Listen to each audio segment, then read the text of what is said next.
NCP এখনো দিল্লি না Dhaka slogan দিচ্ছে কেন তাহলে? দিল্লি না ঢাকা, ওটা দিতে পারে। আপনি দিল্লি না ঢাকা, তারপরে মুসাদের বিরুদ্ধে কথা বলবেন, সিআই এর বিরুদ্ধে কথা বলবেন, পাকিস্তানের বিরুদ্ধে কথা বলবেন, কিন্তু এগুলো হচ্ছে পলিটিক্যাল র্যাটরিক। কিন্তু রাজনীতিতে সম্পর্কটা হয় গোপনে, ঠিক আছে, মানে পর্দার বাইরে। আপনি এমনও হয় যে রাজনীতিতে যে মানে ইয়াকে নরেন্দ্র মোদীকে বলা হবে যে আমি আমার রাজনীতিকে বাঁচানোর জন্য, যেহেতু আপনাদের প্রতি সবাই সংক্ষুব্ধ, ফলে আমার জনতাকে একটু রাজনীতিটা যেন আমাদেরকে বিশ্বাস করে আপনার বিরুদ্ধে কথা বলবো, আপনি এটা মাইন্ড করবেন না, অসুবিধা নেই, এগুলো ওরা বুঝে, ঠিক আছে।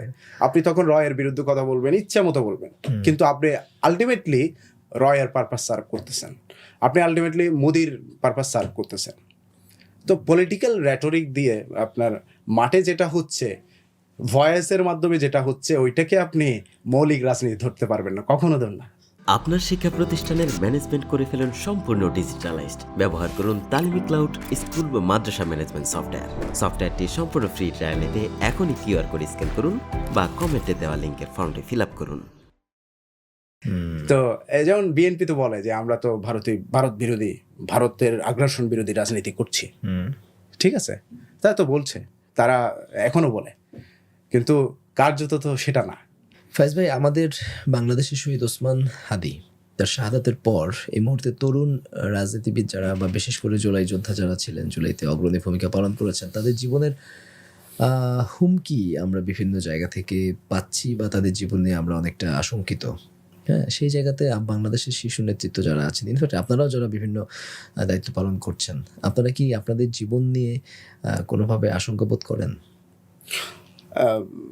আমাদের শহীদ শরীফ ওসমান হাদি ভাই, উনি মানে শহীদ হলেন, তারপরে যে জীবনের নিরাপত্তার যে সংখ্যাটা, এটা কিন্তু একটা পলিটিক্যালি খুবই আলোচিত বিষয় এখন। দেখেন যে আমি নিজেও কিন্তু ব্যক্তিগতভাবে আমার ফেসবুকে ইনবক্সে অনেকগুলা ডেথ থ্রেট পাইছি, লাইফ থ্রেট পাইছি, হ্যাঁ, ফেসবুকে লিখেছি এগুলো নিয়ে।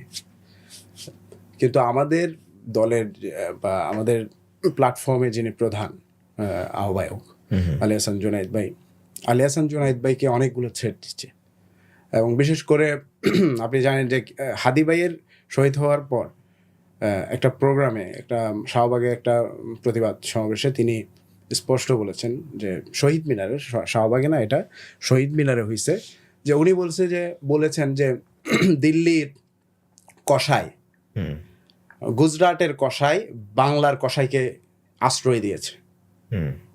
তো এই ধরনের এই যে বক্তব্যটা ছিল, এটা নিয়ে ভারতীয় মিডিয়াতে তুমুল আলোচনা, এবং এটা নিয়ে নানামুখী তার বিরুদ্ধে এক ধরনের ন্যারেটিভ হাজির করা হচ্ছে, কিভাবে তাকে থ্রেটের মাধ্যমে ভীত সন্ত্রস্ত করা যায়। তো এইগুলো নিয়ে নানামুখী আমরাও শঙ্কিত, এবং বিভিন্ন অনলাইন মিডিয়া বা আলী হাসান জুনায়েদ ভাই সত্যিকার অর্থে থ্রেটে আছে। তো আপনি জানেন যে বাংলাদেশে কয়েকদিন আগে যে সরকারিভাবে একটা আমরা ঘোষণা পাইছি যে মানে গানম্যান দেওয়া হচ্ছে নিরাপত্তার জন্য। এই যে এনসিপির মানে প্রথম সারির কয়েকজন নেতাকে দেওয়া হচ্ছে, তাহলে তো আপনি এনসিপিকে দিচ্ছেন কেবলই, কিন্তু অন্যান্য যে প্ল্যাটফর্মের জুলাইয়ের অন্যান্য যোদ্ধা আছে তাদেরকে দিবেন না? এমনও তো হতে পারে যে তো জানে যে যাদেরকে আপনি গানম্যান দিচ্ছেন তাদেরকে মারবো না, বাইরের গুলাকে খতম করে দেব, এমনও তো হতে পারে। তো ফলে এগুলা আসলে সরকারি এক ধরনের বিমাতা সুলভ আচরণ আমি মনে করি। তো এখানে জুনায়েদ ভাইয়ের নিরাপত্তা নিশ্চিত করা উচিত, এবং বাংলাদেশের যারা থ্রেটের হুমকির মুখোমুখি হচ্ছে তাদেরকে নিরাপত্তা দিতে হবে। ইনকিলাব মঞ্চের যারা হুমকি মোকাবেলা করছে তাদেরকেও নিরাপত্তা দিতে হবে। এভাবে গানম্যান আসলে কয়জনকে বা দেওয়া সম্ভব? আপনি গানম্যান না দিয়েও নিরাপত্তা নিশ্চিত করতে পারেন, কিন্তু আপনাকে নিশ্চিত করতে হবে যে জানাইতে হবে, বিশ্বাস করাইতে হবে যে আমি তোমাকে নিশ্চিত করতে পারতেছি যে সিকিউরিটি দিতে পারতেছি, ঠিক আছে। মূল প্রবলেমটা হলো জাতিগতভাবে আমাদেরকে বাংলাদেশের মানুষকেই নিরাপত্তা দিতে পারতেছে না এই সরকার। হ্যাঁ, এটার মাধ্যমে এক ধরনের রদবদল করছে, যে ডক্টর খলিলুর রহমানকে এখন স্বরাষ্ট্র মন্ত্রণালয়ে দেওয়া হয়েছে, জাহাঙ্গীর সাহেবকে অন্য আরেকটা মন্ত্রণালয়ে দিয়েছে। এগুলোর মাধ্যমে রদবদল করলে তো হবে না। আপনি রদবদল তো এর আগেও হয়েছে। তো আমরা মনে করি যে কেবলই রাষ্ট্রীয় নিরাপত্তা যদি দিতে যান, তাহলে গানম্যান যদি দিতে যান, তাহলে জুলাইয়ের প্রথম সারির সব নেতাকে দিতে হবে, সকল নেতাকে দিতে হবে। সেটা কতজন? 100 জনকে দেন, আপনি 200 জনকে দেন, দিতে হবে। আপনি যদি বলেন যে আমি পারতেছি না, আমার কাছে ওই সামর্থ্য নাই, তাহলে একদমই দেন না, দিয়েন না একদম, ঠিক আছে? হ্যাঁ, ডাকসু ভিপিকে দেখলাম তিনি এই গানম্যানের প্রস্তাবনাকে প্রত্যাহার করেছে। হ্যাঁ, এরকম প্রত্যাহার করেছে অনেকে আছে, তারা ব্যক্তিগত সিকিউরিটি নিয়ে চলাফেরা করছে, ঠিক আছে। আবার অনেকের আছে যে ব্যক্তিগত সিকিউরিটি নেওয়ার সামর্থ্য নেই, এমনও তো থাকতে পারে, কিন্তু উনি জুলাই যোদ্ধা। তো এই জিনিসগুলোকে আমাদের রাষ্ট্রের বিবেচনা করা উচিত। এটা হচ্ছে ব্যাপার।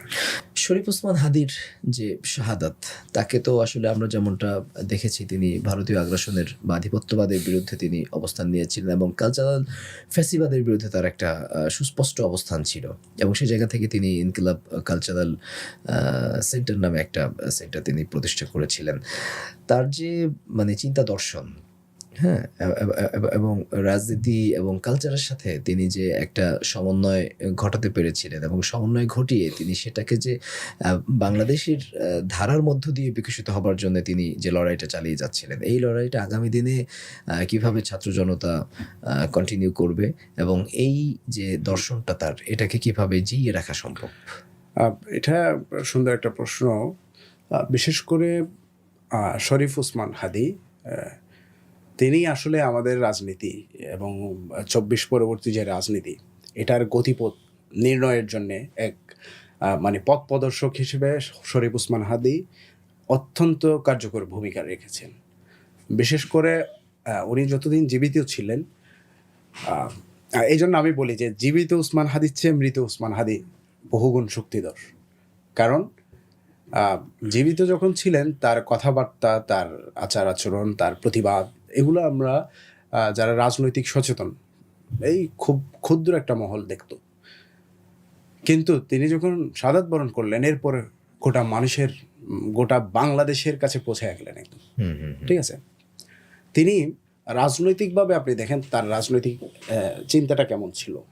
তিনি একটা জায়গায় লিখছেন যে একটা বিকল্প মূল ধারা তৈরি করতে হবে আমাদেরকে, রাজনৈতিক বিকল্প মূল ধারা ও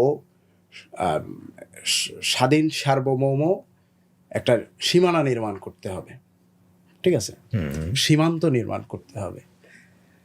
তো রাজনৈতিক মূলধারাটা কি, আপনি ভালো করে খেয়াল করেন, রাজনৈতিক মূলধারা, বিকল্প মূলধারা, বিকল্প মূলধারা। আচ্ছা, মূলধারা কয়টা আছে বাংলাদেশে? আমি যে প্রথমে আমাদের কথাবার্তার প্রথমে যে বলছি যে right, central left, central right, এই যে 3টা ধারা, তাহলে আরেকটা বিকল্পর কথা বলছেন উনি, এবং তার সামগ্রিক কথাবার্তা, প্রতিবাদ, সমগ্র কিছুকে যদি আপনি একত্র করেন, তাহলে আপনি দেখতে পারবেন উনি সেন্ট্রাল রাইটকেই বোঝাচ্ছেন। বিকল্প একটা রাজনৈতিক, উনিই বুঝতে পেরেছেন যে বিএনপি যেই জায়গা থেকে রাজনীতি করছিলেন, ওই জায়গাটা, স্পেসটা খালি হয়ে যাবে, ঠিক আছে। তারপরে তিনি বলছেন যে একটা স্বাধীন সার্বভৌম সীমান্ত তৈরি করতে হবে আমাদেরকে, অর্থাৎ যেই সীমান্তটা এখন আছে, এই সীমান্তটা আমাদের জন্য থ্রেট।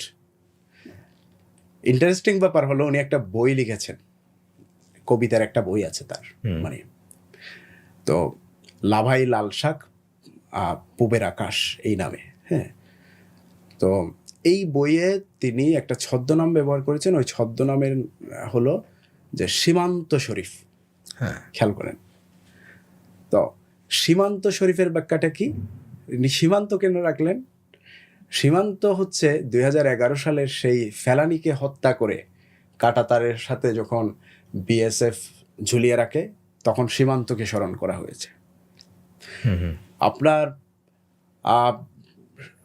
সীমান্তের আশপাশে যে নাগরিক সমাজ, এই নাগরিকদেরকে যখন দেখা মাত্রই শুট করে তাদেরকে হত্যা করা হয়, কৃষকদেরকে, কুলি মজুরদেরকে, দিন মজুরদেরকে, গরিব মানুষকে তখন সেই সীমান্তকে স্মরণ করা হয়েছে।